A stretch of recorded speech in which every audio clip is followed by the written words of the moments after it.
roof up like I'm Rocky. ASAP. Any opponent think they can stop me. I stay strapped. Chop tryna learn my moves so you can copy. You gotta give it your all. Gotta give it your all. When you're back against the wall. When you're back against the wall. When you the one people call. When you the one people call. To keep greatness involved. To keep greatness involved. Basement, box of talk. Left, right, jab in the hook. Better protect your jaw. 12 rounds if you can last. Better protect your fall. I got hits like Mayweather. You hit that round of applause. No question, the problem solved. Basement, box of talk. Left, right, jab in the hook. Better protect.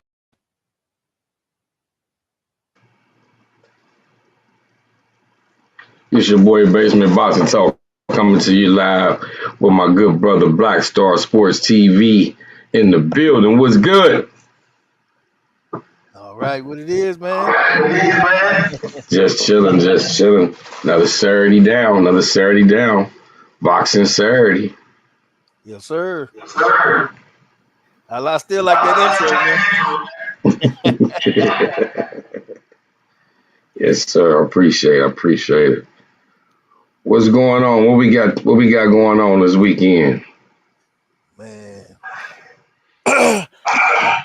I tell you, still disappointed about the Fundora and Thurman fight. Okay, that's what we're gonna start off with. Disappointed with the Fundora and Keith Thurman fight. What you disappointed about? Man, it's not happening. You know, every time we get ready to get into a fight now, old big boy get hurt now. You know, I don't know what's going on with that, man. I mean, he having a hard time getting into a fight, you know. You know, they set it up with a nice card, yeah, fun, you know, because he kept getting hurt before. You know, now he's having he done all of a sudden got hurt again just before this fight come up, you know. I mean, just here, what we have a week to go, or was that supposed to have been this week? Yeah, yes, sir. Yeah. Salute to Lunatic, the Lunatic in the building. Gary Walker in the building. Salute to you guys. Yes, indeed. Salute. Yes, indeed. Hey, so listen, I was doing my little investigation, my study, and I was wondering the same thing about the Fundora and Keith Thurman fight, because I was really interested in seeing this fight.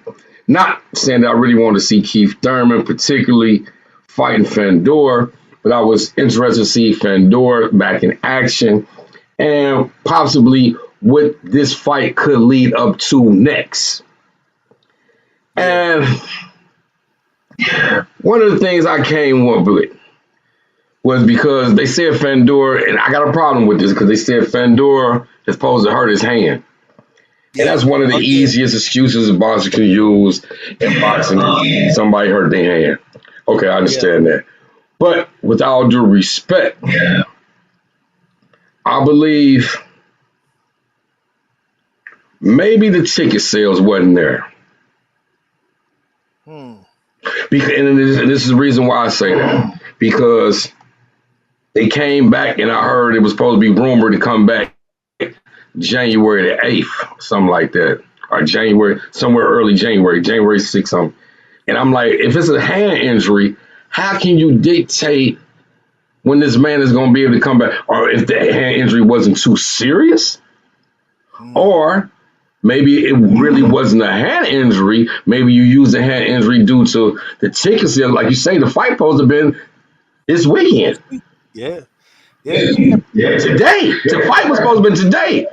So I'm thinking maybe if the ticket sales wasn't where they were supposed to be or where PBC expected them to be, and we 2 weeks away, you can't go ahead. You don't want to go ahead and put the show on and possibly lose.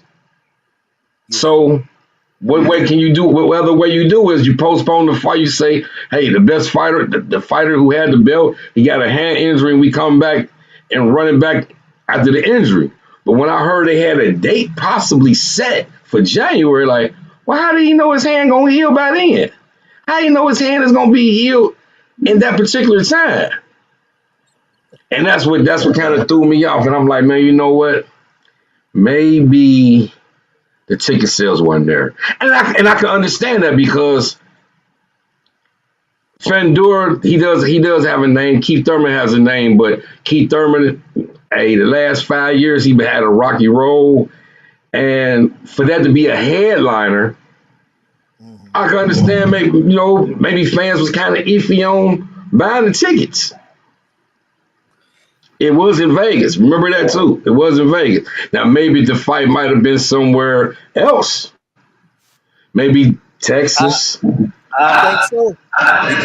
If you're right, if you're right about that, the thing is, you had that nice the other fight with Shaky Foster and Cool Boy Steph on Stephen that card. Foden. Yeah. Right. Ooh.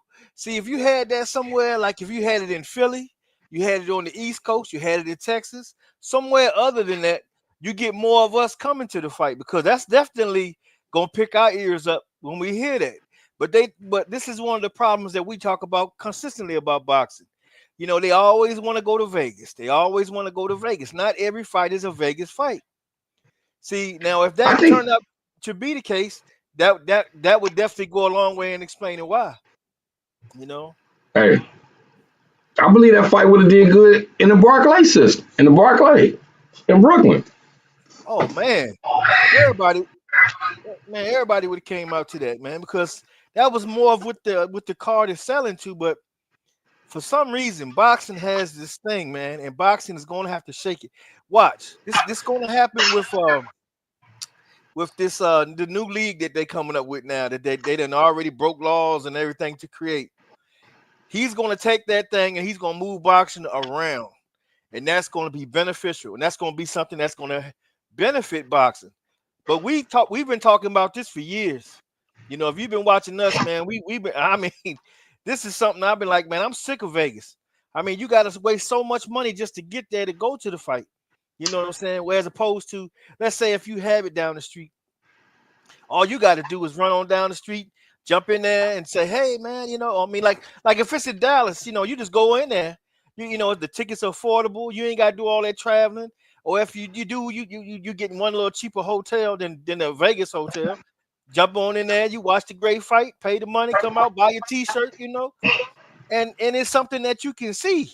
I mean, you don't want to always watch boxing on TV. You want to be able to see it live, you know. Mr. Sheldon in the building. What's going on, Mr. man? Sheldon, Yes, salute, Mr. Sheldon. Yes, sir. Yes, indeed. And that's the thing, man. If they're more conscious. Now, if it was a whole Mexican card, you want to put it somewhere where it's going to be around, like California, maybe Texas, or so forth. It's going to sell more because you got more of the people who that like that style of fight, and it's going to want to come see that. That's the perfect play. But I wouldn't put that fight and just stick it in like Atlanta or or DC or stuff like that. It wouldn't do as well. But it's the same thing in reverse with this card. You had all these brothers on that Fondoras too. You know, I mean, he's okay, but he's the only Spanish fighter on that card that we knew about. If but that's only if that is the case. If what they're saying ain't true and that's the real reason, right? But, we've always been sporting that out. We feel like it should be moved around anyway. If something goes to Vegas, it should be like a big rematch or something like that goes there, because if you keep doing that, it's the same people going to see every fight. And that's how the boxing fans won't grow, because it'll be the same people at every fight sitting there watching the same people. So it doesn't do nothing. UFC is everywhere. It'll be one in Houston. It'll be one down here. It'll be in Minnesota. It'll be over here in South Dakota. It'll be over. So you don't have to, oh man, I wonder what it's like. Well, here it is right here. Yeah. You go right there and see it. And it's just like going to a football game your first time. You can watch football on TV all you want, but there ain't nothing like sitting down in that stadium and listening to the crowd and seeing everybody, and you are here. That's the biggest seller. And what's the most impression that you can lay upon a child or a youngster, possibly to get into the sport, is that watching it on TV, it'll be one thing. They might check it out, but if they're there and they can feel the event, that sets into your mind where you want to dream. Man, one day I want to come out here. I want everybody to scream my name. I want to knock somebody out. I want to be the champ, you know. And you can set off into that little dream that'll set it off to going. And then there you go. You go to find you a gym. You start on it. You meet some people, you know, stuff like that, and it builds. You know, boxing has to do more of that. You know, and then it's going to be sad that they're going to let UFC guy here come in and implement this madness and then get their credit for it, you know, when they should have been done.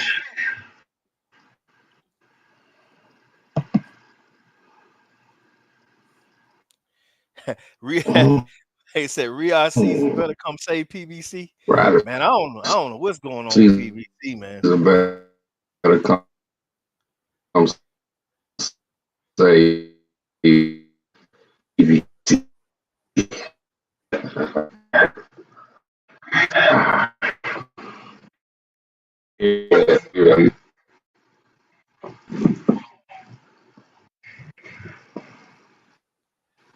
Yeah, man. You say you don't know what's going on with PBC? Yeah, it's like, you know, can't get a beat on it, man. Something happened to Al Heyman, and you know, I mean, for some reason, man, he don't like to work with brothers or something, man. You know, why he never got with Don King, you know, who was an excellent card, you know, as far as putting cards together and presenting things, you know, because I mean, for a while they was doing that thing, but it could have always been better. You know, they was rumoring one time to have their own belt, coming up with their own ranking system. They said that, but they never went on it. And now they allow this guy to come in and implement all those things that they could have been done a long time ago. You know, when they had the full, you know, arsenal of everybody and everybody was at their heights, they had the opportunity to do it. They didn't do it. And now, what they doing now? They kind of in the bottom. Nobody's really, you know, PBC is almost like an afterthought now, man. You know, Riyadh season is it, man. I mean, whatever the Turkey doing, man, Turkey dominate boxing. Yeah. Gotta give it to me. I believe a lot of Riyadh season came through and overpaid a lot of fighters, man.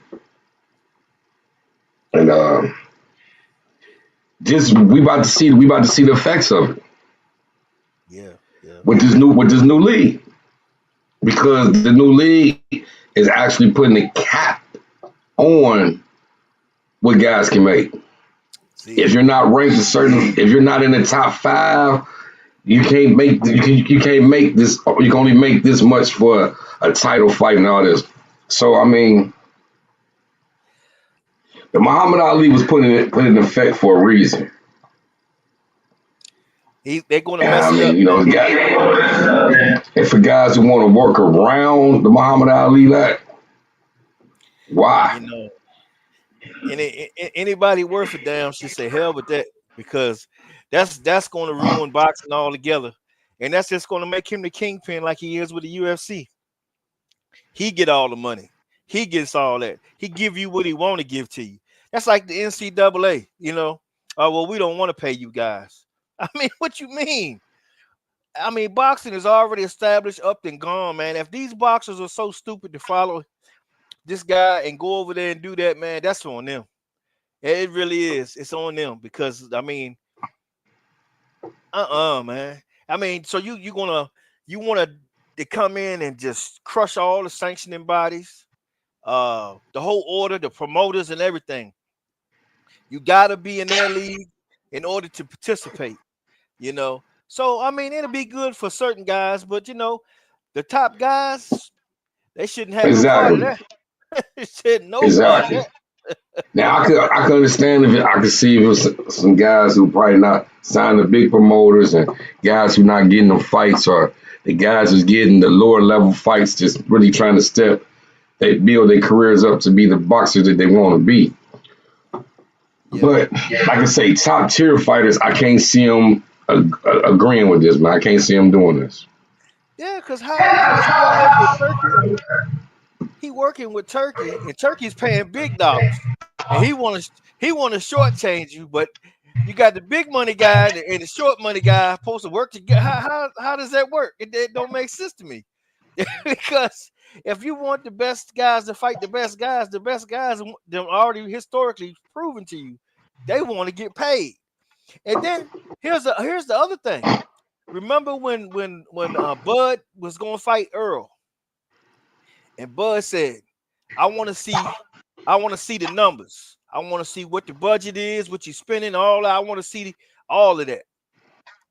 In this, you can't even ask them because they killed the Ali Act. Now that part's out of it. You can't even ask them. Let me see what the figures are. No. So how you gonna be able to determine what your rightful cut should be? See, so they already coming in with some janky stuff already. So I don't like that, man. I don't like him. I think he's a snake. I think he was the worst thing for them UFC guys. Them guys should have made way more money than what they should have done for the time and how big that UFC had gotten. And people was asking, "Oh, it's better than boxing." And that, you still had to come over to boxing to get the big money. Now, you know where are those guys going to go? Everybody's going to be able to make little. They're going to give them like a food stamp budget or something. I'm gonna give you $10,000 for this fight. You know, what you mean, man? He's number one. I'm number two. No, that ain't working, man. And we don't need nothing like that. We don't need no slave masters in this sport. Forget that. These guys need to. That's what I was getting to with earlier when we was talking about this weeks and weeks and weeks ago about how no disrespect to Turkey Al Sheikh or anybody, but it's just like they holding a bag of money over people's head. And for a bag of money, the guys are doing anything. But if you sit back and you sit back and you think about it, it's more like almost like Gladiator. Yeah. It's almost like Gladiator. Like these guys, the guys with the money, with the riches, they sit up in the coliseums and big places, and like they say, are you not entertained? Their entertainment is to go out here for guys to go out here and brutalize each other. And it's a sport of boxing. But Turkey has said it, and we've seen it before. He throw bonuses up for knockouts or stuff like that. And that's the part where I have a problem as far as being a puppet. This boxer's being a puppet. It's like being a puppet, and he's like the puppet master. Yeah. Okay, he's overpaid these guys. These guys have fought these fights, and people are seeing the purses that the other fighters are getting, and they're anticipating on getting these purses for upcoming tough fights. Yeah. But like we say, what happens when Turkey's ready to quit feeding into that? When he's ready to quit overpaying guys. So now if you're not getting overpaid, I guess you're stuck in this league. See, that's what happened. Turkey is the one that jumped in and made the big splash. Here comes I keep forgetting his name, the bald head white guy, UFC. Dana White. I don't know how I can't remember that name. But anyway, he come in and he getting in his ear. Hey man, you ain't got to spend all that money. We can do it like this. You see? But the formula that they have and being secretive like that is dirty. What I liked about the PBC's version that PBC could have done is the fact that they gave their fighters percentages, and it came off of whatever how the card sell. But you would have to show them all those numbers, which they did. They showed them to Bud, and they showed them to Earl, and they saw what it was, and they was able to negotiate off of that. Now that right there is a fair deal, because that's letting you in on, okay, this is what we setting about. This is what it's looking like. This is what all the figures is. Your cut should be this. Okay, that's fair. Now, if they do something like that, then I'd be like, okay, maybe that's a little bit, because if you have a fight like Canelo and Crawford, and they got 40 million people watching it, boom, us all over it, then made crazy money. Now you justify the money. It's not so much about what you just giving fighters as of what they earned themselves. And and that was one of the big things about the PBC. They wanted you to bet on yourself, to go out there and say, well, you get this guaranteed money, or you get this back end money. The percentage come in like a tidal wave for you. You know, if you know you got something that's going to bring you a return, you just well do it. Now that part would be okay. That wouldn't hurt boxing so because that'll be legitimately what you're going. But taking that part and also localizing the sport and moving it around the country and bringing it to the people rather than having the people always got to go to Vegas, always got to go to Vegas or California or Vegas. Oh my God, man. There's so many places in the country that, you know, guys ain't got nothing to do. You know, you go to like you went to Wichita. I imagine gyms would open up the next week. And the guys are like, hey man, that's something there. They got local fights down here at the such and such, you know. It's whatever. It's a lot of places like that where people are looking for something to get into, and you know, that's where boxing can fit in. But if you stop marketing it to the people and going across the whole country, you know, I mean, just think about it. We talk all the time about Mexican fighters, Cuban fighters, Puerto Ricans, and wherever they coming from. America has a small talent pool compared to the other. Especially Mexico. Mexico got gyms on every damn corner out there because the sport is out there in everybody's face, so everybody can enjoy it. That's what needs to happen now in the States, and that only is going to make it better. Then maybe you'll get the crowds of, because we always talk about how the American fans don't support the American champions. They don't be there, you know, and all that madness. That could change too. Imagine if you have local guys. It's like I mean, they kind of pissed me off here in Houston how they did the Charlos. You know, here you got an undisputed champion. I ain't seen him on one billboard. I ain't seen his name on nothing. But when I moved out here, I seen J.J. Watt everywhere. He ain't came close to winning a damn thing. What's going on?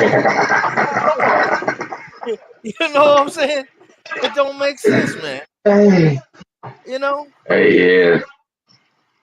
And that's the thing. I shook my head from the game. I'm like, what? I don't understand this man. He ain't gonna never see no Super Bowl. I mean, he was everywhere. Every TV commercial, every billboard that you drove, you saw him advertising for somebody something. I mean, that dude, man, owned the city. I mean, you figure you gotta win something to get that type of honor. I mean, it wasn't that he wasn't a bad player, you know, and they had some good teams, but it's just the fact that they got out like that. He ended up making a lot more money outside of football than he make in football. You know, and why can't some of these guys get into that? And why we don't have boxers doing the Daycon commercials like Ali used to do, or the Sprite commercials like Sugar Ray and them? You know, put them in some things like that. It's like they don't want to really push that out there. But you can't blame the powers that be as much as people had to put themselves in position to elevate themselves. You know. Right. Mm-hmm. Yeah, that's one thing. Yeah, I hope it happens, man. Because I want to see that O'Shaquie Foster and Cool Boy, but it's gonna be right here in San Antonio now. So I'm trying to see if I can't scrap it up, man. Go on over there and see what's up, because that's gonna be a nice card. Right. That's gonna be a damn good card.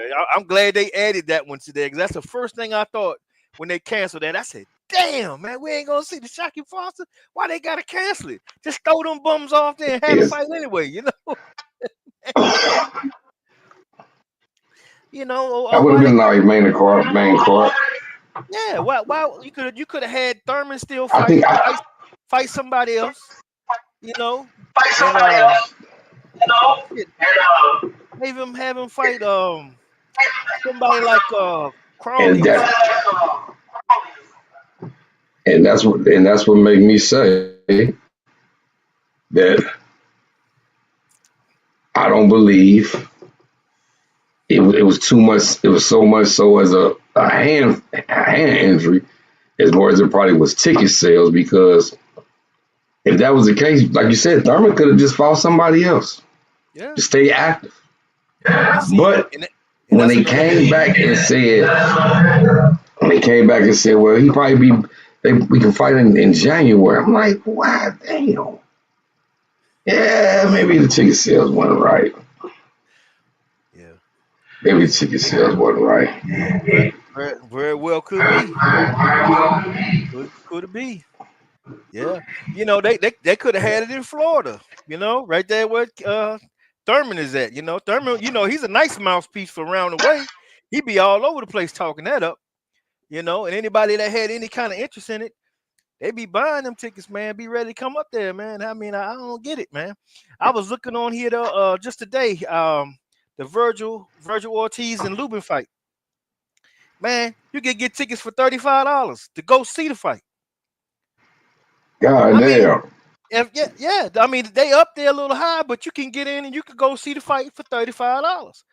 That's the kind of stuff you need for these young teenagers or younger dudes, and maybe a teenage son and his younger brother, about 8 or 9, want to say, hey man, let's go see the fights. You know, they can hustle that little bit of money up going to the fight. You're gonna see Virgil Ortiz and Lubin, gonna be a damn good fight. And then you also got a Floyd Schofield on the undercard. So that ain't bad for $35, man. You see? And then what they got something to see. Oh man, yeah, I went to the fight. I seen, oh man, yeah, you seen it? Yeah, man, I've been there, blah, blah, blah. There it go. You know, and then that'll keep rolling right there. Like that's why people every time from that Earl and Ugas fight, after that, everybody keeps saying have a fight back here again because it was such a good event. And it didn't kill you. You didn't have to have $1,000 just to come inside there. You know, you get in there, couple $100, you could get you a decent seat, sit down, and enjoy the event. And you can see, and then the card was stacked pretty well. I mean, it was a whole lot of good fighters that was doing it. They're already contenders, you know. And man, that's what's going to set you up for success, man. They got to do better about these cards too. And these guys ought to fight more. Move that stuff around. You don't, you know, like Thurman and them, you know, them guys, like he's sitting around waiting. That extra little fight would have been nice for him. You know, they don't have to fight all top competitors, but you got the big fight coming up, but showcase it. Let them fight over in this area or somewhere. That also grows their fan base too. If you fight everywhere, people going to start to embrace you. You know, just like when they had the Blue Horizon in Philadelphia, when they had Tuesday night fights. And if you was a regular on Tuesday night fights, shit, Philadelphia embrace you. Why? Because you right here, you fighting right in front of them. They're going to see you fight at least 3 times a year right here on top of whatever you do big time. You know, why not do that? Why are they fighting only twice a year?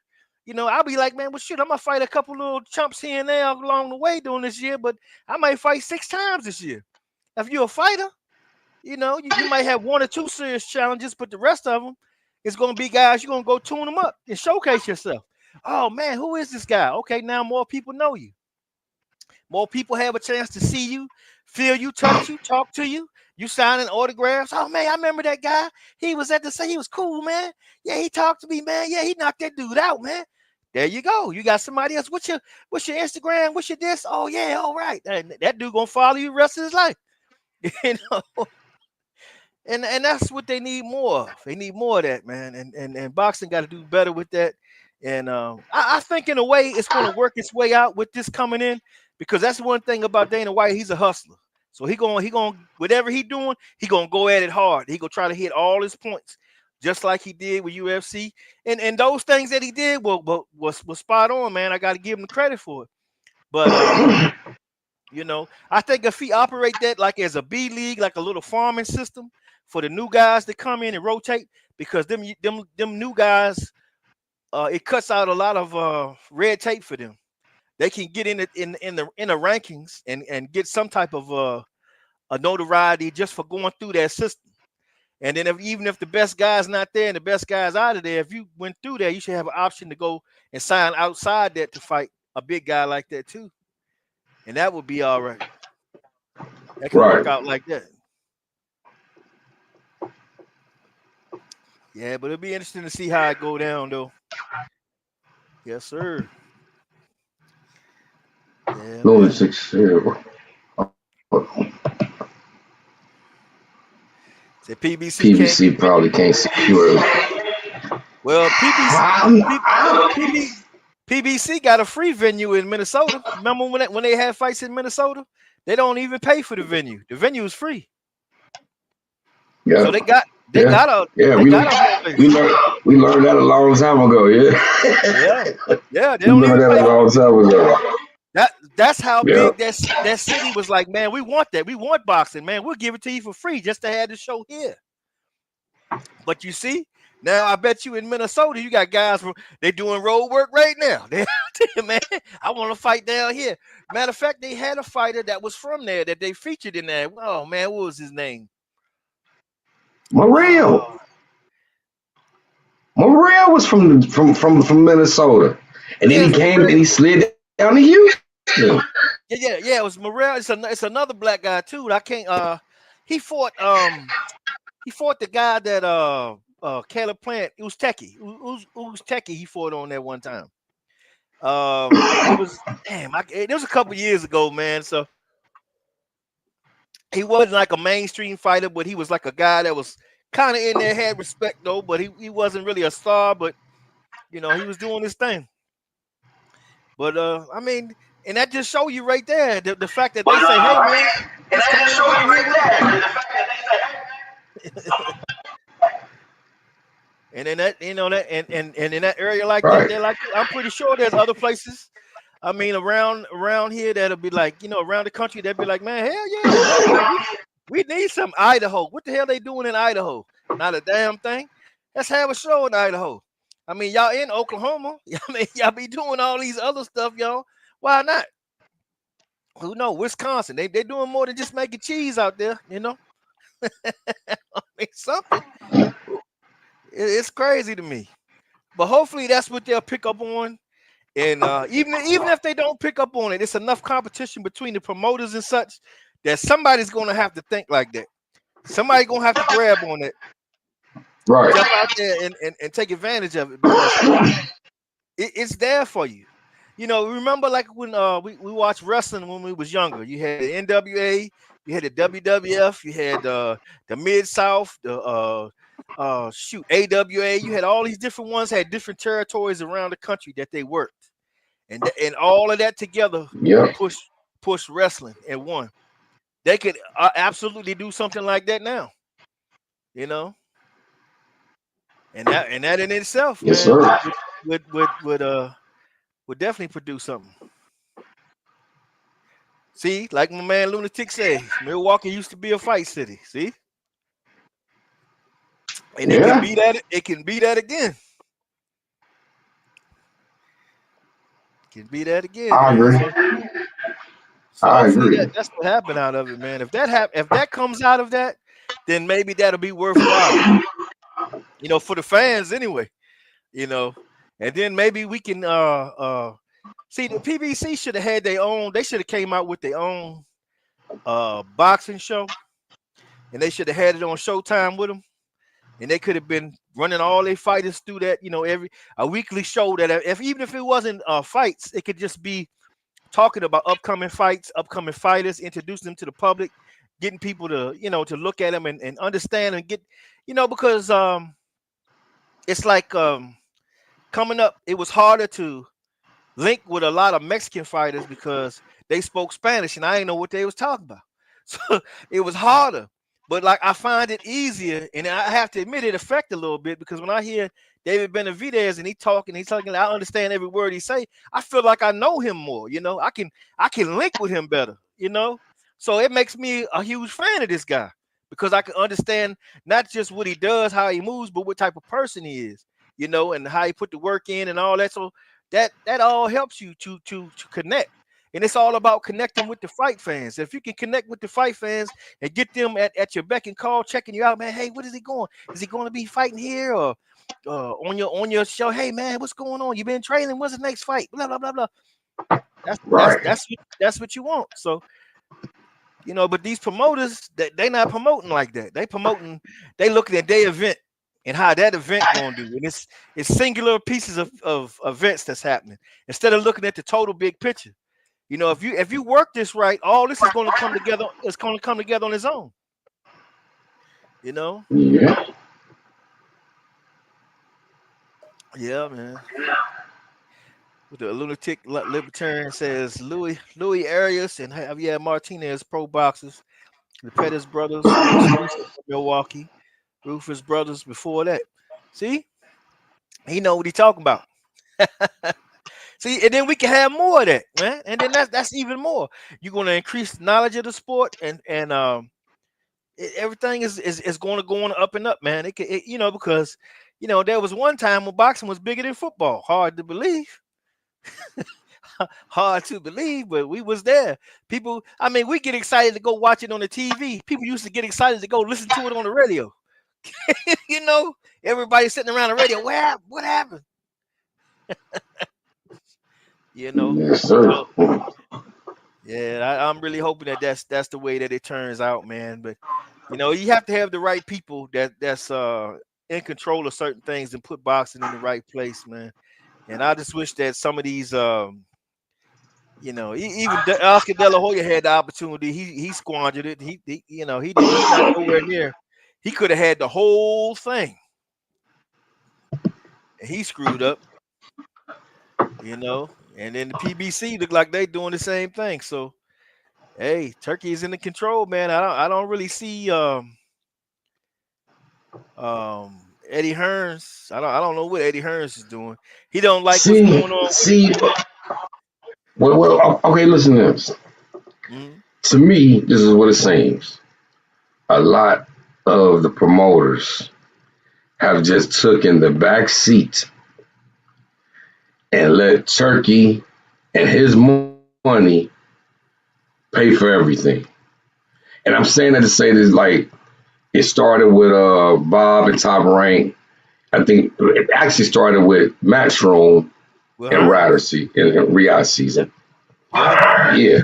And then we seen Eddie bring Top Rank over.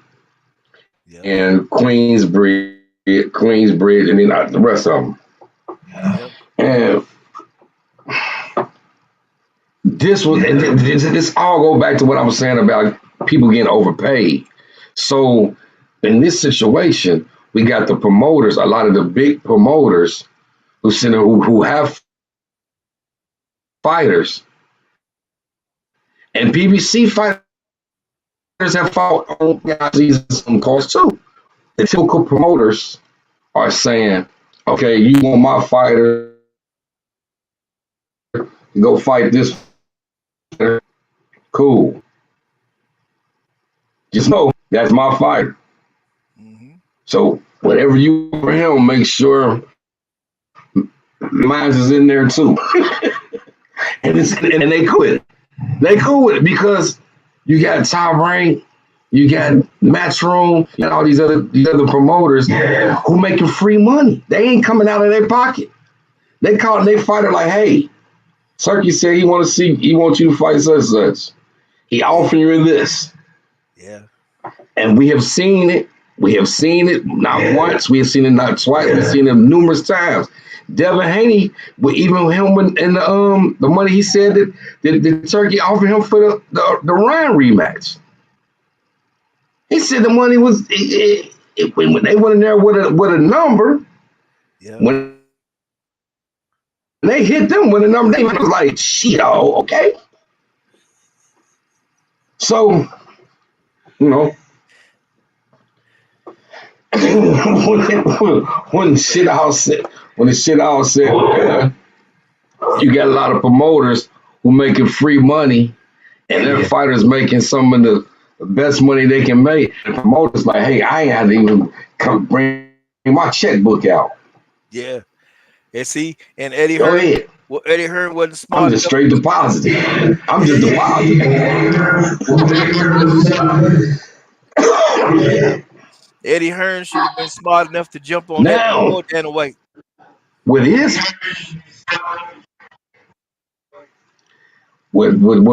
kind of messed up is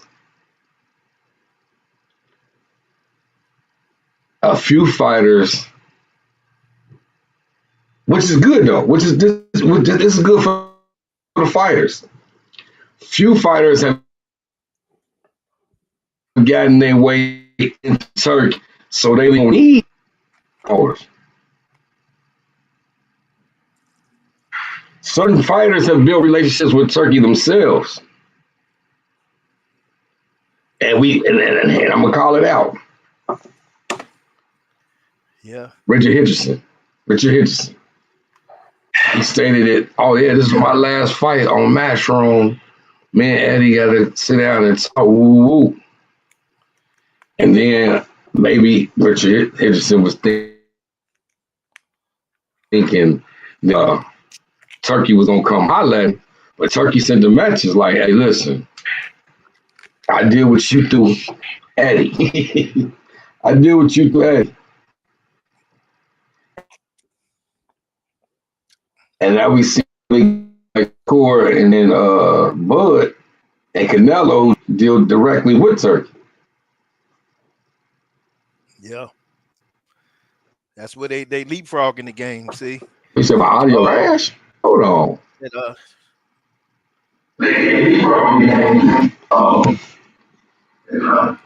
it's like you freezing See, up. my audio wasn't for hold on.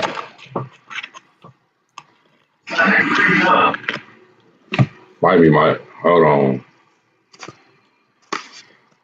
Hold on, give me 1 second. You talk 1 second. I'm gonna fuck with my internet. Okay. Yes, sir. Yeah, man, that would be awesome. And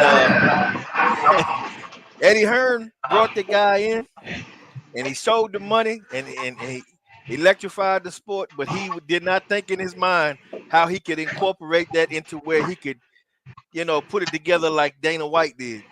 And Dana White was way ahead of it because you saw him talking to Trump when Trump first got elected.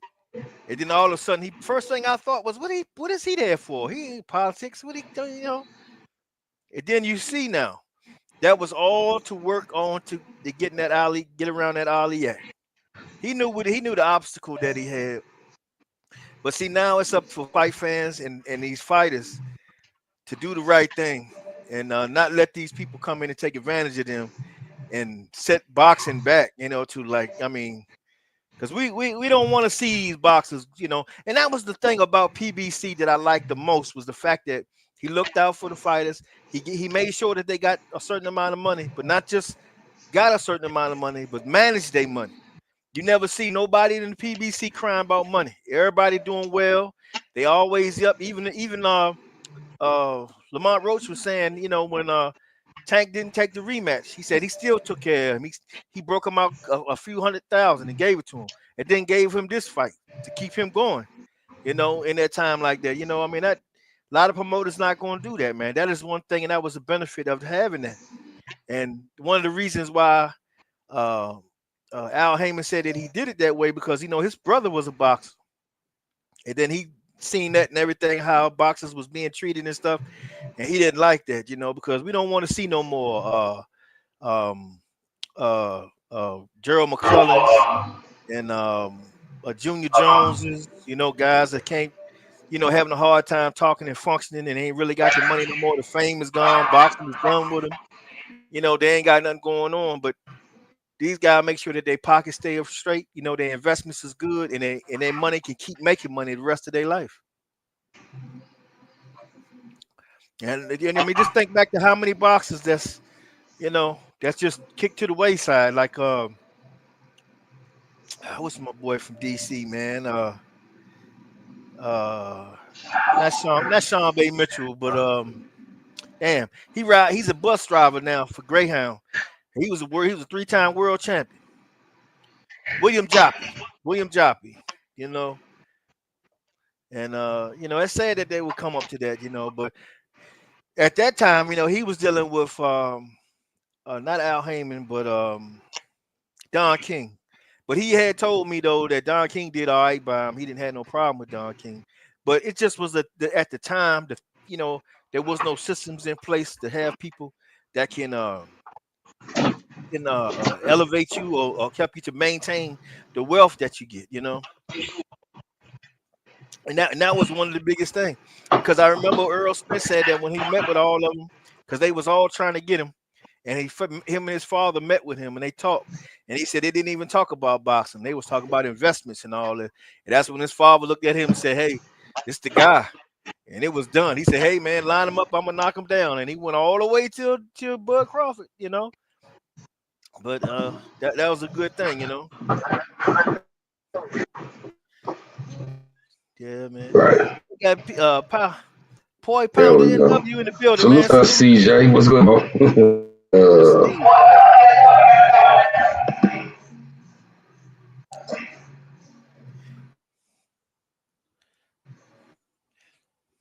say Joshua Edwards was going to fight on Ortiz card. Don't forget, check him out. Joshua Edwards, okay. At that, yeah, because and it's only $35. You can buy a ticket in there, man. I just checked it today in Fort Worth. I was looking. I was like, man, I don't know if I can make that run. I'll make that run, man. I'm be up in there.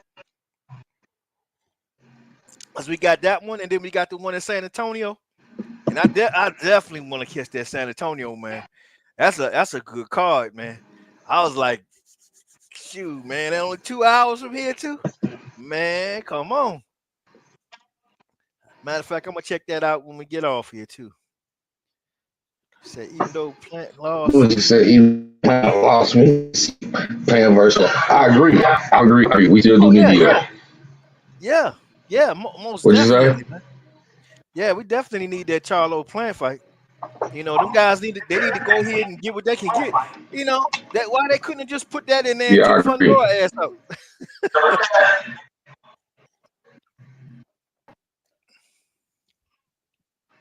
We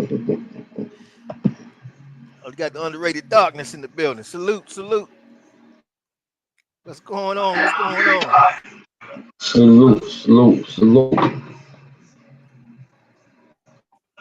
Yes, man, I hope that.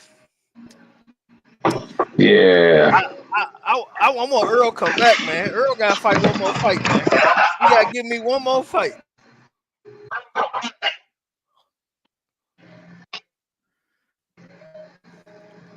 Who would you want? If you want to bring back, man, I want him to stay where he at. But if you want to bring him back, man, who would you have him fight, man? Right. I think he need to go to 160 and fight somebody at 160. Just skip the 150, man. It's because they got a clusterfuck over there. You come in at 160, man. Shit, fight the what's that dude? Medikowski. Man, me and them foreign names. I'm sorry, but I'll chop them up, man. Medikowski, Metagirl. God, what is this? You know, yeah, that'd be a good fight for him. Yeah, because he ain't gonna have to reach it. He ain't got to look for him. He gonna be right there, and they gonna be hanging and banging. He said, "Who you got?" Parker? Oh my God! Underrated said Earl got to come back. Oh my God! Yeah, man. Hey, no, we don't do that. Don't do that. Hey, so this is why I don't want to do that. Go ahead. This is really why I don't want to do that, bro. This is really why I really want. Because I really don't want to open up an old can of worms, bro. Listen, bro.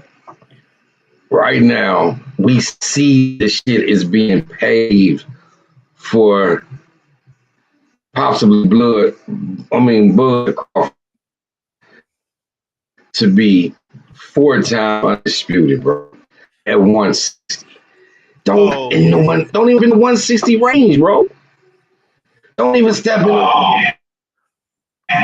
Don't step in the 160 range. Just, man, if you gonna ride into the sunset, it's cool. It's cool. Yeah. It's definitely cool. Ride off and say, did this. And me personally, I couldn't ride off in the sunset.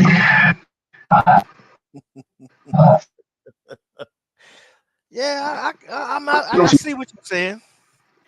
But hell, that's a lot of money to be made, man. Ooh, some money to be made.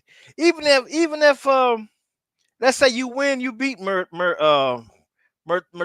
Aliyev. You beat him or whatever. And they say, okay, fight Bud or whatever. You know, hell, I mean, it's a nice payday. and it will definitely sell because of the first fight, you know. I don't know, but I don't think, I don't know, man. I had to see what my boy looked like, man. But you know, I'm a diehard Earl fan, man. I can't help it.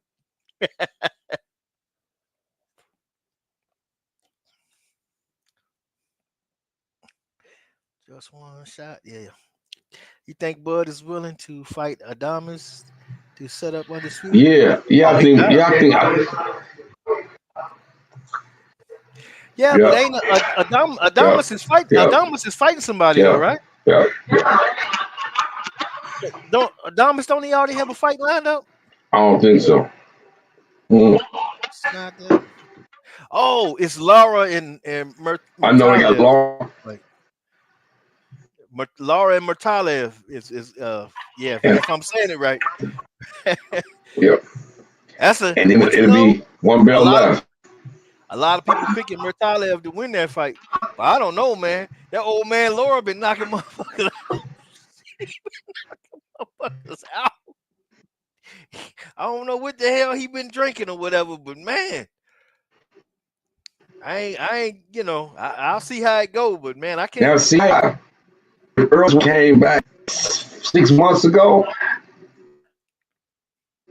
5 or 6 months ago, I would have loved to see him fight Laura. Oh, they fought Laura? Yeah.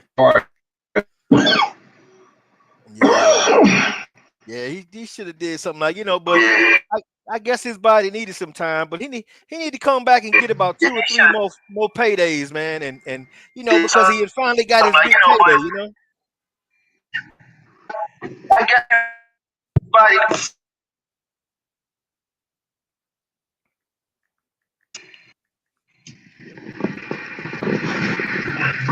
Yeah. I don't know what the. I mean, but he's good with his money. His investment's been right. But put a little more on there. You can only get it one time. Once you get to a certain age, it's all gone. But you can only get one time. Once you get to a certain age, it's all gone. Yeah, Laura and Janabek. That's right, Janabek. That's the big fight.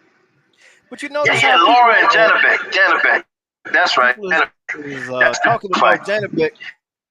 Like Janabek is. But notice how people. We'll see. That's a good ass fight, though. You ain't lying, lunatic. That's a good ass fight, though. You ain't lying, lunatic libertarian. Oh, it's an echo. Hold on, let me. Oh, it's an echo. Hold on, let me.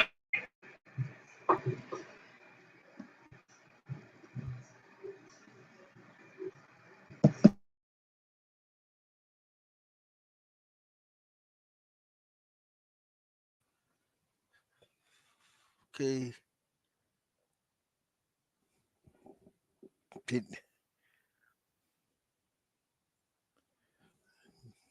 Yeah, I don't know if y'all can hear me or not. Can y'all hear me? Lunatic, libertarian. Yeah. I hear you. Okay. Okay. Yeah. I don't know.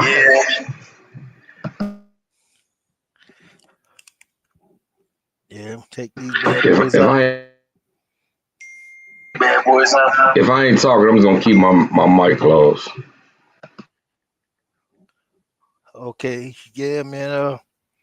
Yeah, any of them guys I think is great, man. But still, they haven't really come up with a verdict yet of what they want to do with Bud yet. Bud may just walk away from the whole thing, or maybe he just say, hell, if they give me 150 million, I'll fight Benavidez.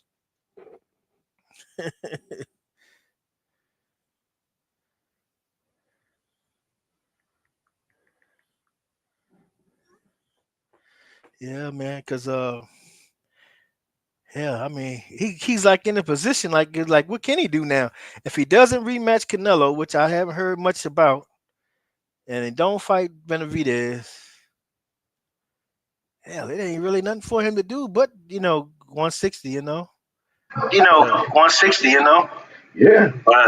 Yeah, gonna be one undisputed at 60. He can do it in probably 2 fights. Beat Ramos and then beat the winner of Laura. Hey, he go down to 40. Oh, god damn. 4-weight division undisputed. That's crazy.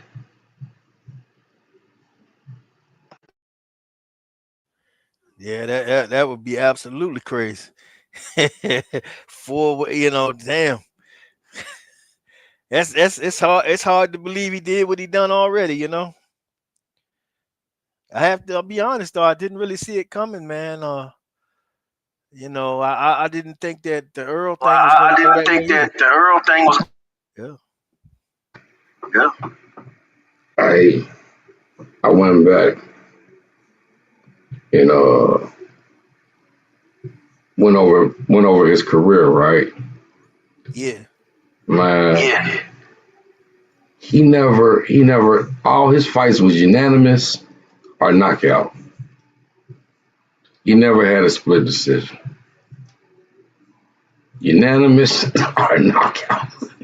So it was like none of his fights were never close. You know what though? I wish he just go on fucking retire and let Earl come and see if he could get undisputed at 160. I think it's too much time off, man. Think so? I mean, he's kind of a special case because he took so much punishment. From them damn accidents. True. I think that time probably did him better than Earl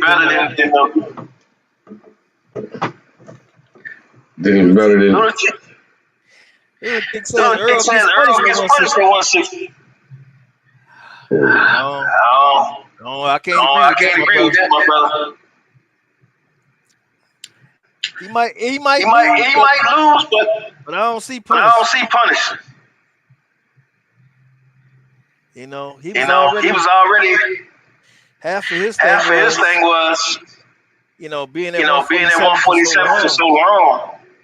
He needed to get up to about 160. And maybe who knows? He might even get more strong.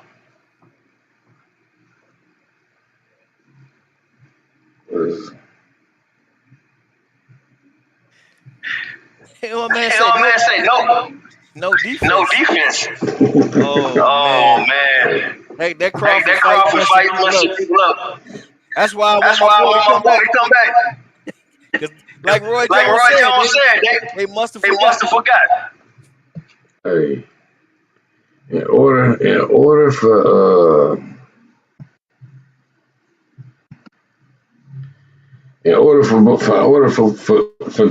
Spence to come back, man, he got to get back with Blu-ray.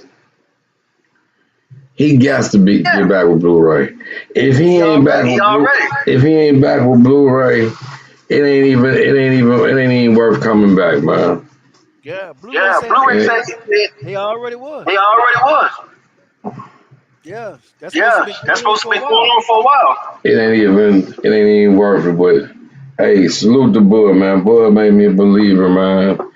I doubted him against motherfucking Earl Spence, and I'm still saluting this man 2 years later for this shit. Cause I was not a believer of that one, but the man has made me a fucking believer. Hey man, he snuck up on us. He snuck up on us. And it wasn't like he snuck up on us because I don't want people to get it twisted. It wasn't like I didn't like Terrence Crawford. I was a Terrence Crawford fan. It just when it came down to picking sides against these two individual fighters, I just chose to go with Earl Spence.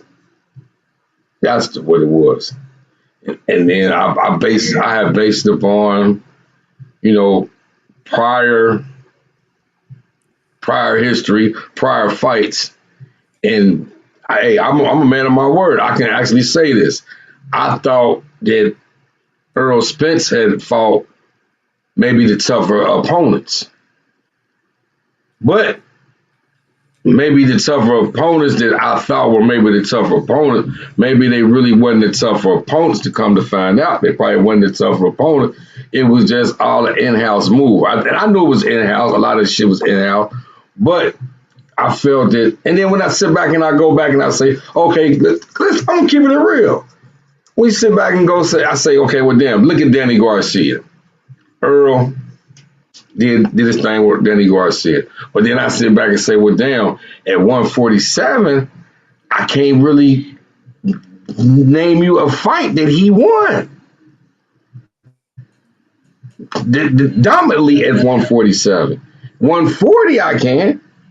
147, I can say Danny Garcia. It was kind of rocky. It was some tough situations. Sean Porter. Yeah. He fought everybody at 147. Yeah. And that was Sean Porter was a real pit bull at 147.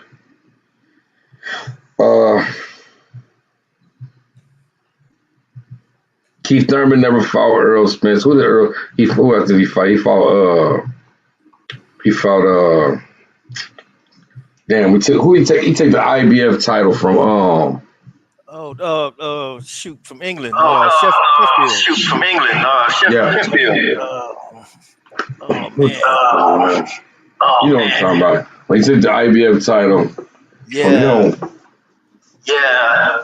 I believe that was one of Earl's toughest fights at 147. And when we look back and I was doing the comparison, I figured that when Crawford fought Amir Khan, I thought Amir Khan was a little bit already past dated. And when Bud fought a couple other fighters, the Sean Porter fight is where I had a real question there, because Sean Porter, to me, was outboxing Bud Crawford.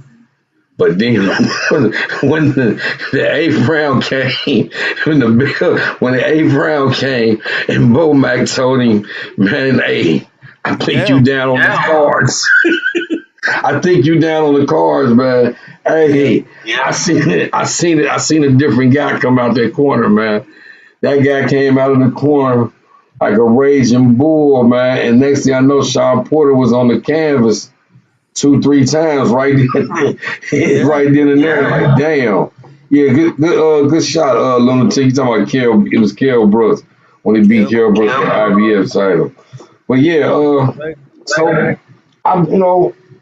I give Bud his props, all his props. It's just I thought he had the weaker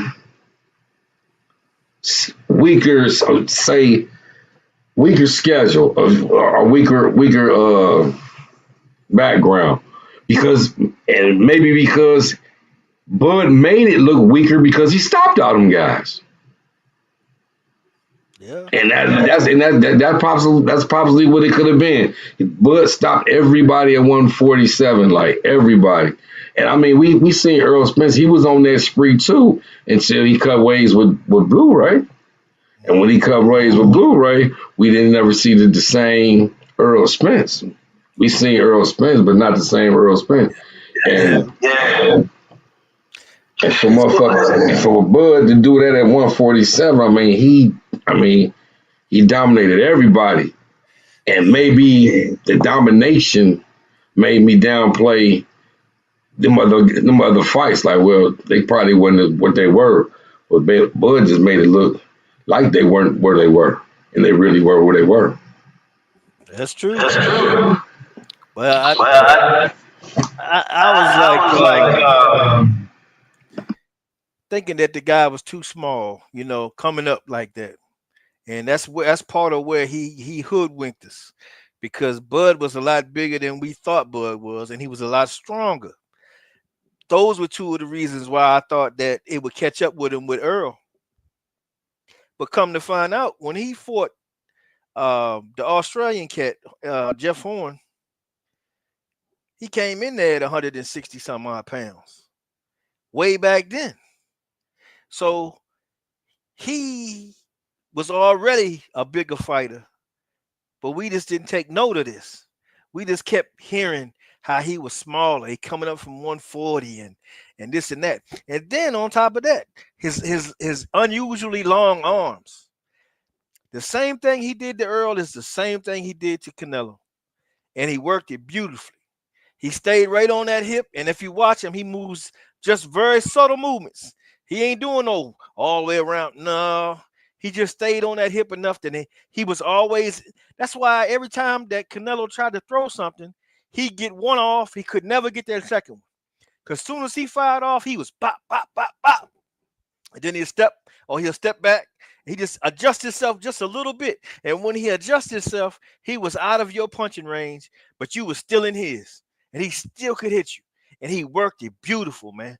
I got to take my hat off. He did both of them guys like that. I mean, there ain't no doubt about it. So I'm not making no excuse or downgrade nothing. I'm just saying what he worked out was genius because it's something I didn't even see myself. You know, I didn't look at it and say, dang, he do got long arms, you know, this and that. He had a little size in that fight, you know, so he's been there before. Then, because you see how fast after that fight with Earl, he just shot right on up. Like I thought it was going to be, he's going to have to stick at 47 a little bit. Now he jumped right out there too. We thinking Earl is the big guy, but he snuck up on all of us. When I saw him push Earl back, I said, oh, shit. I knew it was over because I thought, that's one of the reasons why I thought he wasn't going to get over because he's always been a pot shotter to me. But he'd get in that position and he'd sit there and probably he'd work his magic. But with a guy that could press him and stand there and be out physical him would make it harder for him to be able to move. He'd have to stay there and take more punishment than he want. That was what I thought Earl would get him at. But shit, he showed me. I mean, it was beautiful, man. I was wrong. I had to admit that, but. Hey, man, I didn't see it before then, but now looking back at it, I said, damn, he snuck up on everybody. Damn, man, I didn't see that.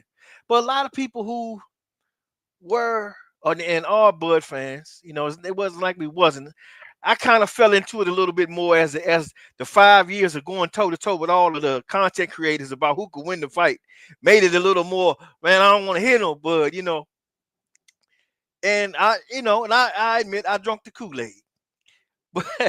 But they could never tell you, because we used to ask him all the time, how is he going to beat him? How is he going to do it? Nobody gives an answer. And that's where I'm saying, well, damn, how come nobody on his side can't tell me what it is he's going to do? Because they didn't even know themselves. That's the thing about it. They just felt that, you know, hey, that's my guy. He's going to do it. I don't know how he just going to do it. And I'm telling them exactly, walking to them, this is what I'm feeling. This is why I think Earl is going to do this. This is why. But you know yourself, I don't know how many people we was on here with. We couldn't get one Bud fan to explain to us how it was going to go Bud's way. Then when the fight happened, everybody, I knew it. No, you didn't. Because you should have been able to tell us before the fight what he was going to do that was going to give him the problem. Because nobody saw it till that night. You seen people that was at the fight still like, okay, they couldn't really believe they were seeing what they were seeing. And then for him to take it and then escalate it all the way up to Canelo and then do it again. I mean, hey, man, you can't take nothing away from him. That's just what it is. But it was genius, man. And when you go back and look at that fight, just pay attention to it. You'll see Canelo's feet get real wide. And you know he reaching, and that's right up his alley, man. He steps, pop, pop, pop, pop, got you, and he was toying with him the whole night.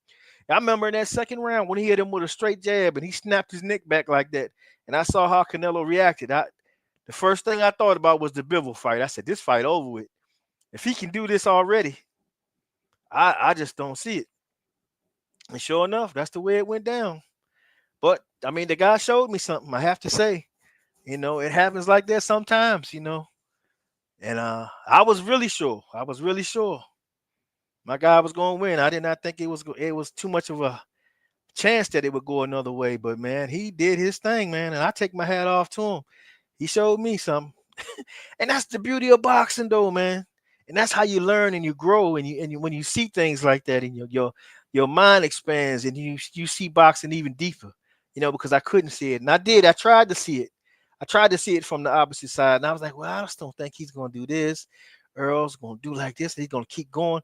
But those guys could never get started. They couldn't get started. Even, I mean, Canelo couldn't put 2 or 3 together. He might get one in there, one, and maybe just graze him with the second one, but he couldn't put 3, 4 punches comfortable in the right position because he always seemed like he was searching for him. But he's standing right there. And it's just that, because he has unusually long arms for a guy his size. And that's why, I say this, and I know some people may not agree with me, but if he fought Fundora, I don't know how he'd fight him, because he wouldn't be able to do that same thing to them guys because he doesn't have that anymore. What would that fight look like? I almost would like to see the fight, but there's no reason for it, so it probably won't happen. But those different styles, man, that's boxing, man. When you see them different styles going in there and watching how them guys react to certain things that other guys are doing well and taking certain things away and highlighting your attributes better over that other guy. I mean, that's what you want to see. That's where you excuse me, you learn and you grow with your boxing knowledge. I'm not one to sit here and be like, hey man, I know everything. I tell you how I feel, and I'll tell it to you to my confidence level, but that don't mean I'll be right. And I understand that because, coming up, going to the barbershops, man, talking boxing with the fellas and stuff like that. That's always the way it be. And, everybody know who's everybody's favorite fighter. And, that's just part of the whole thing, man. Talking trash is just talking trash. It don't really mean nothing about nothing. But always trying to pick up and learn a few things here and there. And I did definitely do that with Bud, man. But Bud did that. And Bud was a whole lot stronger than I thought too, man, because he was stronger than Canelo, man. I mean, this is kind of crazy, man. I don't think that Bud could fight Benavidez, because Benavidez is a big guy now. He ain't coming to 68, I understand, but it's a movement of guys that would like to see him go up there and fight him at 70, 75. I don't know, man. That's another guy because of the arm reach. He'd have to do something different. You see what I'm saying? And that's what I don't know what else he'll do right now, because every time I see him, he's doing certain things. He's always been able to do that. What are you going to do when you go in there against somebody that you can't do some of the things that you're normally doing? What's your plan B or C? I don't know. But I mean, he got nothing else to prove, man. He done did it all. So, man, kudos to him.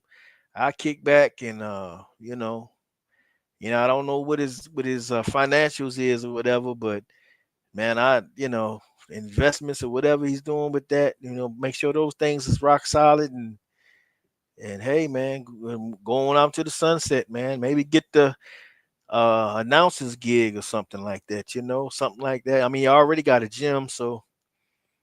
I mean, what can you say? He did his thing, man. He beat my boy, man. That damn thing hurt me, though. Because I'm a big Earl fan, man. Man. And that's what I was talking earlier about getting to know certain fighters and you feel a kinship to a guy. Earl's father was a truck driver. My father was a truck driver. He used to take him to all his boxing things and was very active in what he was doing and everything like that. And I felt like, hey, man, part of the family. So I was in there, man. And it happens, like people are always talking about,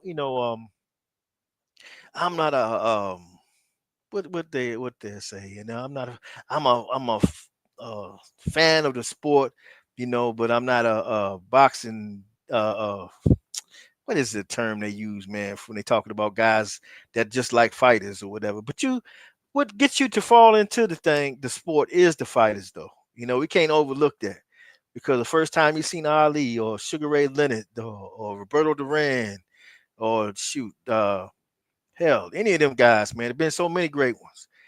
Those are the things that make you want to watch again. When is that guy fighting again? Then you want to tune in and see it. And then as he goes, you growing with him, and you feel like you have a part of the journey, and I was really with Earl, because Earl was talking about, strap season, and I'm getting all that. And the guy had the goal of getting undisputed, and he gets all the way to the end after he fought everybody he could fight, except Thurman. But, we understand why that didn't happen. It wasn't like he didn't try. And then it happened that way. I kind of felt bad for the guy. I felt like the wrong guy won, because of the mystery. But it didn't make Bud a bad guy. It's just that I was more locked in with him, and I could see something that he could do. But then as the fight went on, I was like, dang, I don't know what is he going to do here? What the hell is he doing? And then it didn't come into me, but Basement can tell you, man, I talked about that for the longest. I'm like, how the hell? How did he do it? It mystified me, and I had to go back and keep looking and reasoning on it, and then come up with it. I said, that's what he did.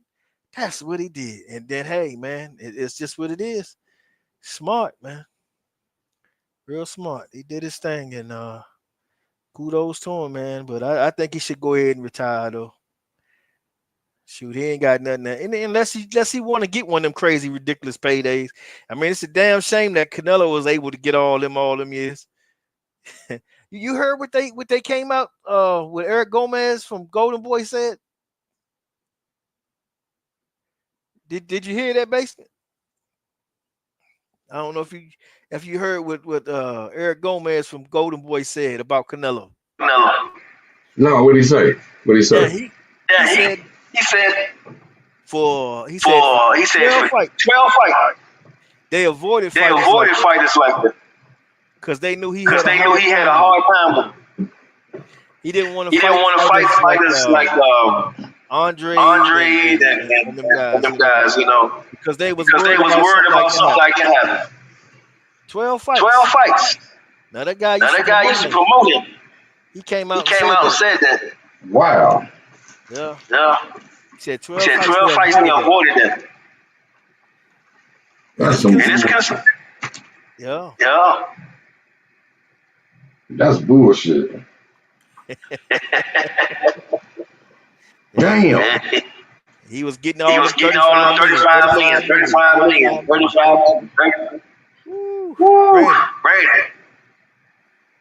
Well, that explains that the international the international story went on. Sure did. Yeah. When he got Billy Joe Saunders, he caught his ass. We ain't seen him since. Hey, that's crazy. He beat him. That's crazy. Because Billy Joe, we ain't seen him since, man. He ain't nowhere. He ain't stuck like Kell Brook, man. Boy Pounder. So Gomez said Canelo was real quickly at 154. Well, it's not just 154. But it was because the guys he fought was champion. He just didn't fight a certain style. But it's all Canelo did what he did, man. He just like this right now. But that's okay. I'd rather see a fighter like that than to see him out here on these streets. Man, he can't take care of it. That's all right. But I give him credit too for coming back. And taking them opportunities, man. Because he didn't have to do it. He never had to fight Bud in the beginning. Yep. So you got to get a man. Props on that. And like I said, I said this a few years ago. If he fight a Charlo, Benavidez, and I did say,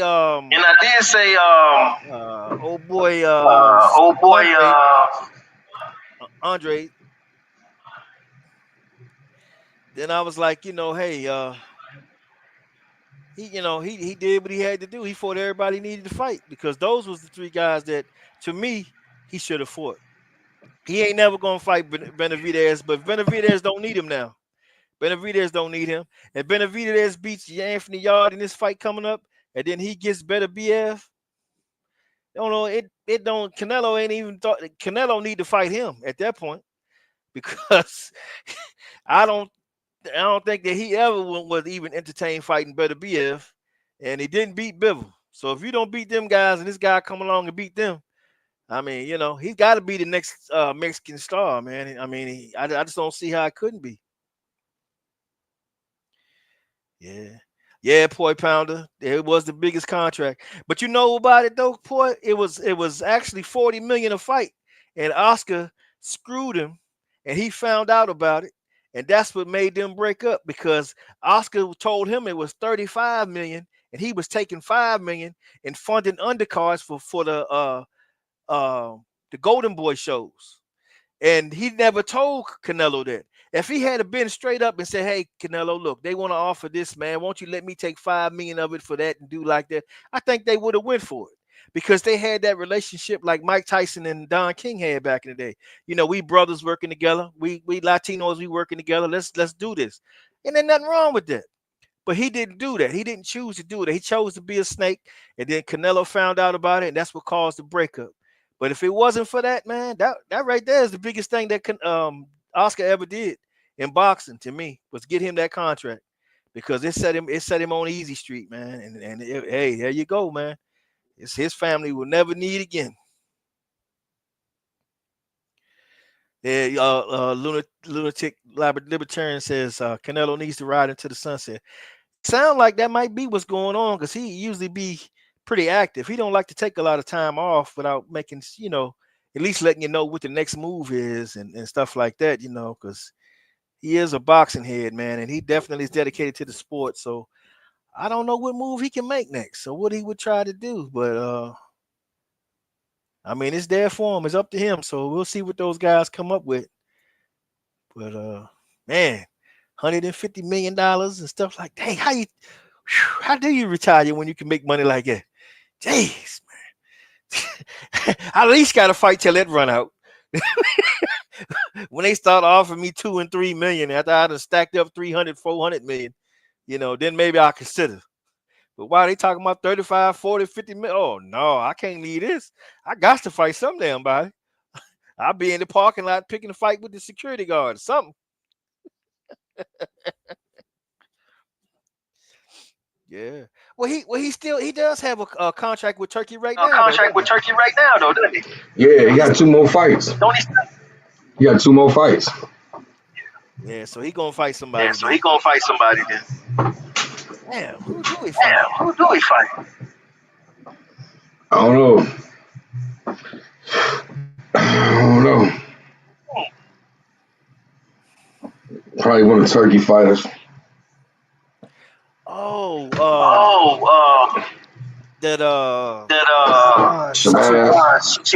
Shiraz. Yeah. Shiraz. Yeah. Okay. Yeah, maybe him. Yeah, let me say Bivol Benavidez, the best fight at 175. Shit, I'll tell you one thing, man. Don't look past Benavidez. Don't do it.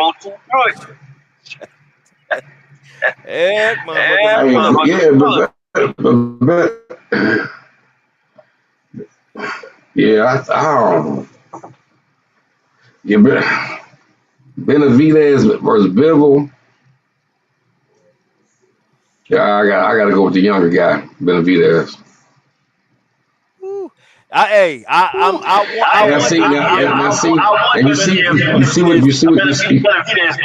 You see what Ponder said? He said they got Shiraz rumored to fight Callum Smith. Now he going there and dominated Callum Smith, who motherfucking Canelo dominated. Then what? They gonna put him in the ring with Canelo, right?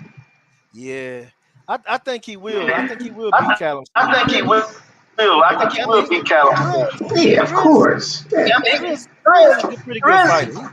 Sharia's a pretty good fighter. Damn, but the only thing is really fight Canelo without a belt. Yeah, the only thing is really fight Canelo without a belt. Shit, well, at this time, Canelo ain't got no choice. Yeah, I know. Dang, that's true. That is true. Been a long, Damn. Yeah, but if he fight, like I said, he no choice. He got belt. Yeah, and see, and then Shiraz is so tall, and he know how to work his range too. I don't know if he has the. I don't know if he can pull off a little what Bud did. Bud was so crafty with it, and the thing about it was he was efficient too, because he didn't overexpend himself. He didn't overstep nothing. He didn't overreach. He everything was nice and concise. Everything was like when he did something, he already had the perfect reaction for everything, and he was always in perfect position. That's hard to do. But he did it so well. See what I'm gonna tell you what I think, what I believe can go wrong.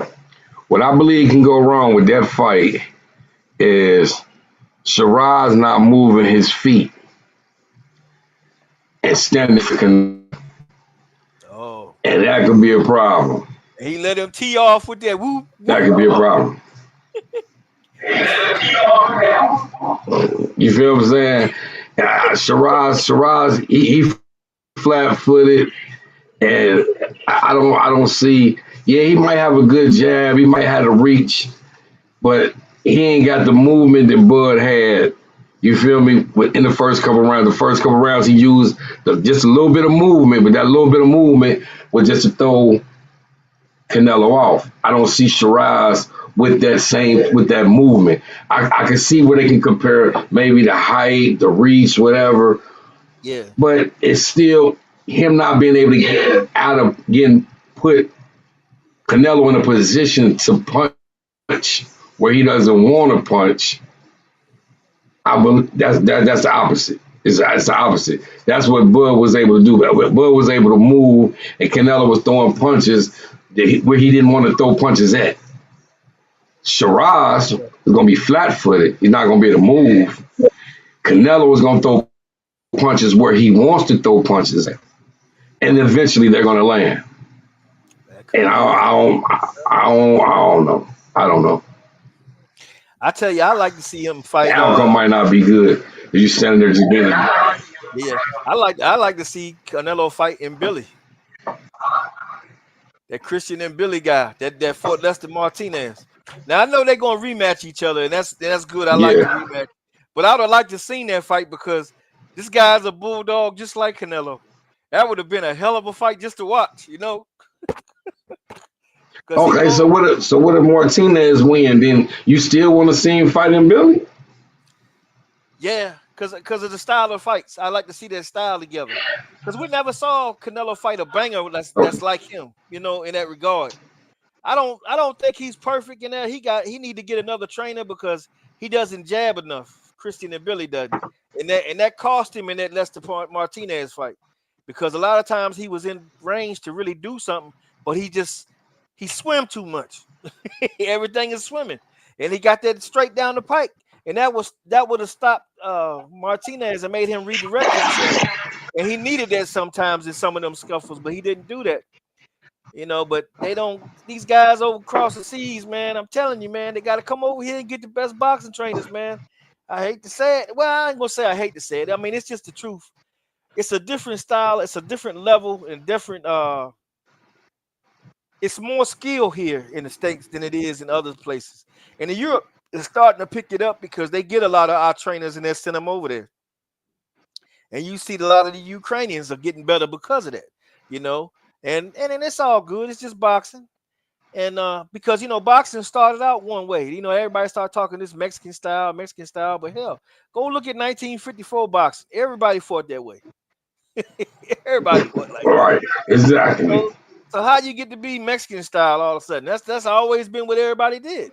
But it started to elevate when you had Sugar Ray Robinson. You had Muhammad Ali, Sugar Ray Leonard, all this. It showed something different. It was more athleticism put into the game. And then there was a lot of little crafty stuff that was done, like working with range levels, angles. That's where things really stepped up and went to another level. And and that's something that we brought to the sport when we got into it. And then you have guys like Eric Morales, who just admitted he said, man, every time we fight one of them blacks, they always kicking our ass, man, because it's a skill thing. Because the thing that they do as a foundation is good, it's okay, but it only highlights your attributes. If you don't have the great chin, and if you can't punch like a fucking Mack truck, this style ain't gonna get you nowhere. That's why most of the guys coming out of Mexico, they really aren't the great fighters. They solid fighters, but they're not great fighters. When somebody is great, is because they're going through the gauntlet and they laying them to waste, and then they say, "Hey, man, that guy's something," and that's how they feel, And then they come out, and then that's when they become Julio Cesar Chavez, Salvador Sanchez, and stuff, and then they get like that. But hey, man, it's something else. But I really like the way the fight's going. But I'm looking forward to November 22nd, though. Yeah, man, I'm looking forward to that. But then this Tank fight, man. I know I'm hard on Tank, man. I am. I'm really disappointed in Tank, man. I really am, because I had high hopes for the guy, man. But he just don't link in with me nowhere, and I don't like that. He's supposed to, So we'll see what happened with him and the YouTuber Jake Paul. He better not go out there and get dropped, man. Hey, you remember Red Fox said, you fucking with a heavyweight.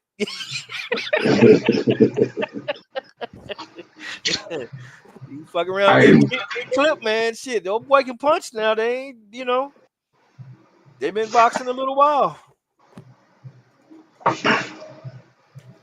Hey, dig this. What's your thoughts on they during the week they was talking a lot of stuff, about Shakur and guys going. I'm putting this. I'm not gonna put no names on it. Guys going over there to help Jake Paul get ready for the Tank Davis fight. Yeah, that's. They think that by doing that, they're going to gain some fans, because this guy got a social media presence. That if he go over there and help him, he'll have him on their show, and then some of their fans will embrace him as well. That's what he think is going to happen, but it ain't going to happen like that, man. And they need to do something on their own to bring about this star. They're running around here trying to find out ways to become a star, and they should have a promoter that's helping them do it, but they don't. These promoters they're not as good as the ones of the past, and that's sad to them, because they can't get no guidance or anything about how to do that. They should have a public relations person that talks to them and briefs them on how to deal with interviews and such, so that they can present themselves to be that way, so that they can get these endorsements and stuff. It's a shame when you got a female UFC fighter gets a beer commercial over American boxing. Come on. Yeah. That shouldn't happen, but that's the way the world is. We got to break through it somehow. These guys got to learn how to do that, But once again, we still haven't heard anything about T.O. signing no contract. T.O. talking about he wants to fight Pacquiao. Why would Pacquiao want to fight his bum ass? And he's a bum, and I'm gonna call him a bum. And I call him a bum. I do it on X. I always say, get your bum ass. And I'm always talking trash to T.O. And I mean everything I say, because that's how that dude carries stuff. He even pissed me off, and I ain't getting off his neck. You talking about you want to fight these cats, man? It's time to get it.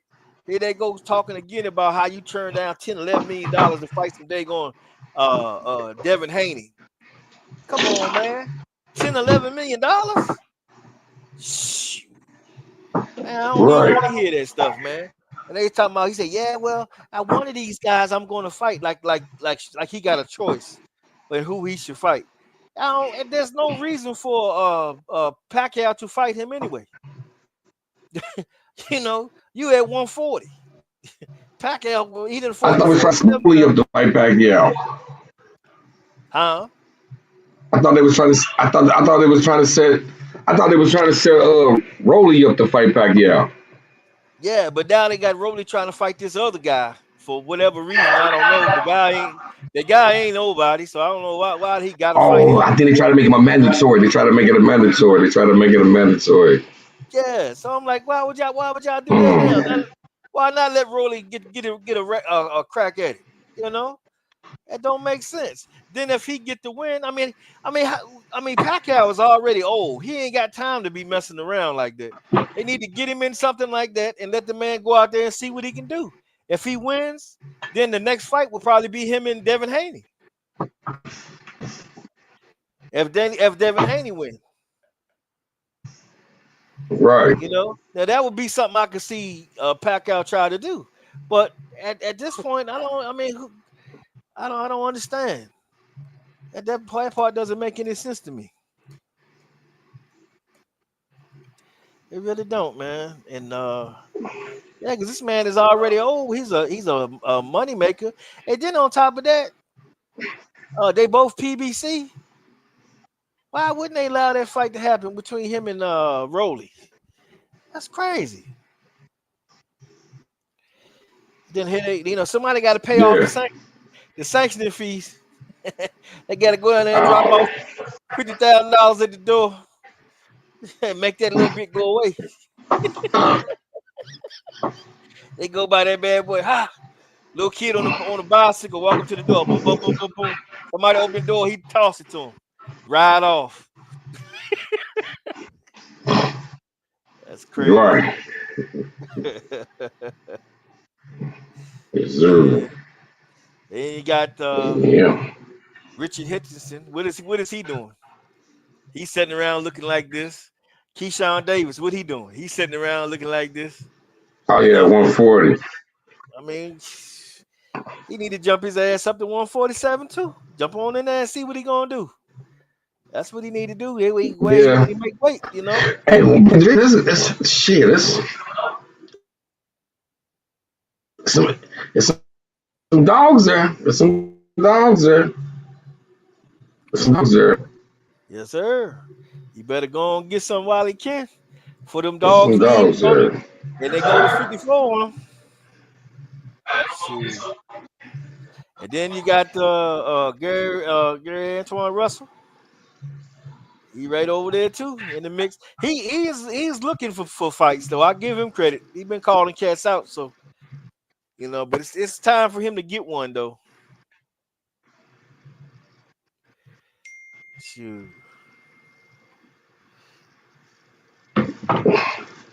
Yeah.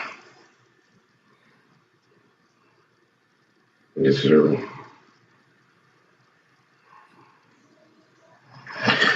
Yeah. We got whatchamacallit tonight. Who's that?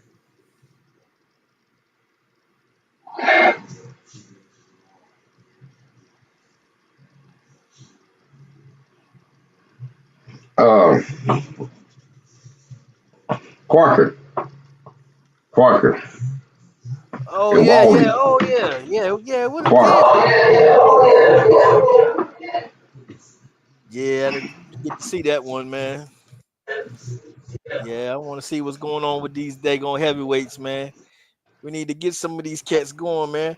That young guy, Tristan Calcroof. I like that dude, man. He messed his shoulder up though, but he used to be with Bomac and them. And then he left, and then he said he didn't like the environment. That's when I looked at him like, man, you got to be kidding me. But I mean, the guy got skills though, man. He right now I think he's a cruiserweight, but I think he's gonna make it up to heavyweight. And he got good skills though. He know what he's doing. It's just that will he have enough to go up there and really be effective? You know, you got so many of these big heavyweights. You know, I think some of these big heavyweights got to go. With the heavyweight weights got to come down a little bit so we can get better boxing in the heavyweight division. That's what I think. I say it again, and people, I know you're gonna chuckle, but I still want to say Usyk fight Wilder. I still want to see that fight. Usyk fight. Hey man, it's over for Wilder. And you know, I still like to see it just for the fact of, you know, they're closer in size, and the way that he bucked out of there when he saw him fight knockout Hellenius was funny as hell to me. When he stood there talking all that trash, he gonna be next. He knocked him out. He went back to fucking Europe. He ain't never said his name again. You know, but that's funny about boxing, because imagine if it did happen, and let's say Wilder was able to get the win somehow. Then you would look back at the triangle theory and say, damn, he couldn't beat Fury. Fury couldn't beat him, but he could beat this guy. You see what I'm saying?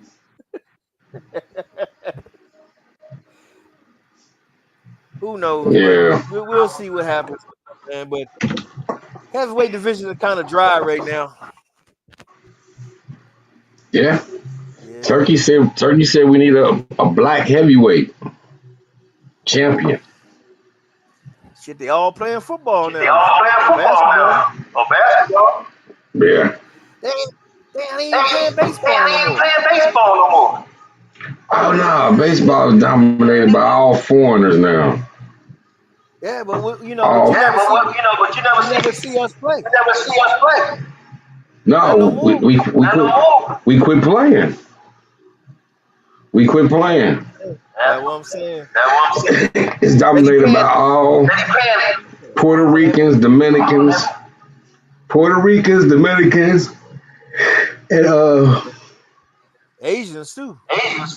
yeah, Asians, Japan, and very few white people. I mean, it's crazy how in baseball just did the whole 360. Yeah. But I wish I had played now. I didn't know when it was going to come to. Shit, I played all the time when I was little. Then as I got older, it was like, man. But they paying so much more now. Shit, he make more than basketball players. What? Shoot. Damn. All you gotta do is run around. Hit the fucking ball.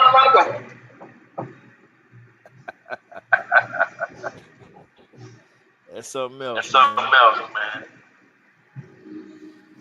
Yeah, I wish that fight was. Happening today, though. Yes, sir. Anything else you want to talk about? I think we're pretty good. Yeah, we got a little bit off our chest. Save a little bit for tomorrow. Yeah. Damn, hold on.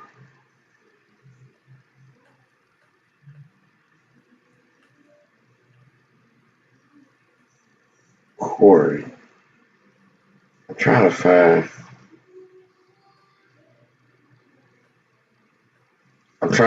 it. Hold on. Yeah.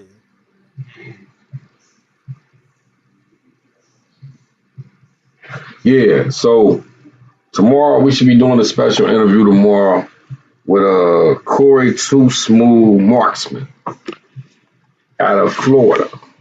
135-pounder up and coming out of Florida.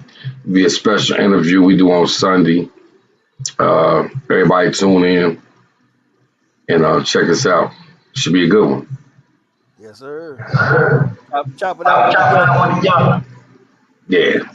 Chop it up with the young up and coming and pick his brain and see what he talking about with boxing. Yes, And how sir. he sees it'll be shaped in the next up and coming years. And hey, like I say, he 135 pounder, so it's a lot of boxing we can talk tomorrow with this guy. And cause hey, he right there in the mix of the smoke. He right there in the mix of the smoke.